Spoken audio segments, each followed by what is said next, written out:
क्या होगा जब दो दोस्तों की सोच, उनकी आदतें और उनके रास्ते एक बड़े संघर्ष में टकराएंगे। एक ओर है मंटू लाल, जो मस्ती और आराम को अपनी जिंदगी मानता है। दूसरी ओर है दीनदयाल, जो मेहनत और समर्पण में यकीन रखता है। लेकिन जब कुदरत उन्हें एक कठिन परीक्षा में डालती है, तब पता चलता है कि असली ताकत किस में है।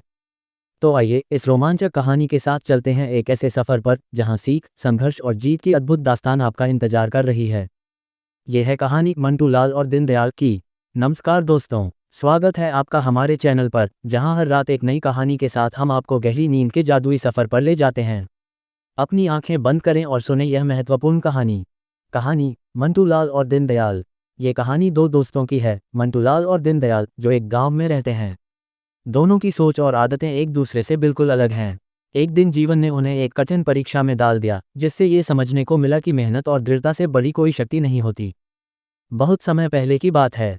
बिहार के एक छोटे से गांव में दो गहरे दोस्त रहते थे, मंटू लाल और दीनदयाल। मंटू लाल एक जिंदादिल इंसान था, जिसे मजाक करना और आराम से दिन गुजारना पसंद था। वह कहता, जिंदगी का असली मजा मस्ती में है, मेहनत करने वाले हमेशा थके रहते हैं। दूसरी ओर दीनदयाल मेहनती और जिम्मेदार था। वह कहता, अगर जीवन में कुछ पाना है तो मेहनत करनी पड़ेगी, बिना मेहनत के कुछ नहीं मिलता।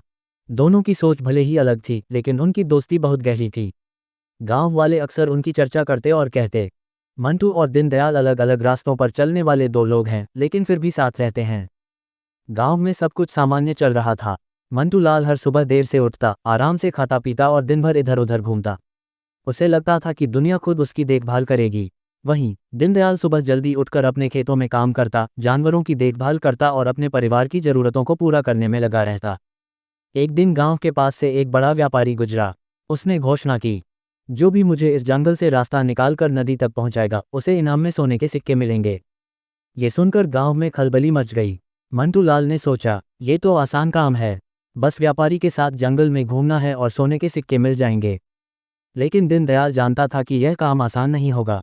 उसने मंटू से कहा, मंटू, ये काम मेहनत और समझदारी से होगा। जंगल में रास्ता खोजना बहुत मुश्किल है। मंटू ने उसकी बात को अनसुना कर दिया और कहा, तुम हमेशा गंभीर रहते हो, देखना मैं यह इनाम आसानी से जीत लूंगा। अगले दिन मंटू लाल और दीनदयाल दोनों व्यापारी के साथ जंगल की ओर निकल पड़े। मंटू ने शुरुआत में व्यापारी को खुश करने के लिए खूब बातें की। वह इधर उधर देखता, पक्षियों की आवाज़ सुनता और सोचता, ये तो बहुत मज़ेदार यात्रा है। लेकिन कुछ ही समय में जंगल घना और डरावना हो गया। रास्ते का कोई पता नहीं था। मंटू जल्दी थक गया और व्यापारी से बोला, चलो यहीं बैठकर आराम करते हैं, हमें रास्ता मिल ही जाएगा। दीनदयाल ने मंटू को डांटते हुए कहा, अगर हम यहीं बैठे रहेंगे तो खो जाएंगे। हमें मेहनत करनी होगी और रास्ता खुद खोजना होगा। जंगल के बीचों बीच एक जगह ऐसी आई जहां चारों ओर कांटे और घास उगाई थी। मंटू ने देखा और कहा, यहाँ से आगे जाना नामुमकिन है, चलो वापस चलें। लेकिन दीनदयाल ने अपनी दरांती निकाली और घास कांटों को काटने लगा। उसने धीरे धीरे रास्ता बनाना शुरू किया। मंटू ने उसे रोकते हुए कहा, तुम पागल हो गए हो क्या, इतना कठिन काम क्यों कर रहे हो। दीनदयाल ने जवाब दिया, अगर हमें नदी तक पहुंचना है तो मेहनत करनी होगी, आसान रास्ते हमें कहीं नहीं ले जाते। दिन भर की मेहनत के बाद आखिरकार एक छोटी पगडंडी नजर आई। दीनदयाल ने खुशी से कहा, हम सही रास्ते पर हैं, बस थोड़ा और चलना होगा। जैसे जैसे सफ़र कठिन होता गया, मंटू लाल की हिम्मत टूटने लगी। वह बार बार बैठकर आराम करता और कहता, ये काम मेरे बस का नहीं है, मुझे भूख लगी है, मैं थक गया हूँ।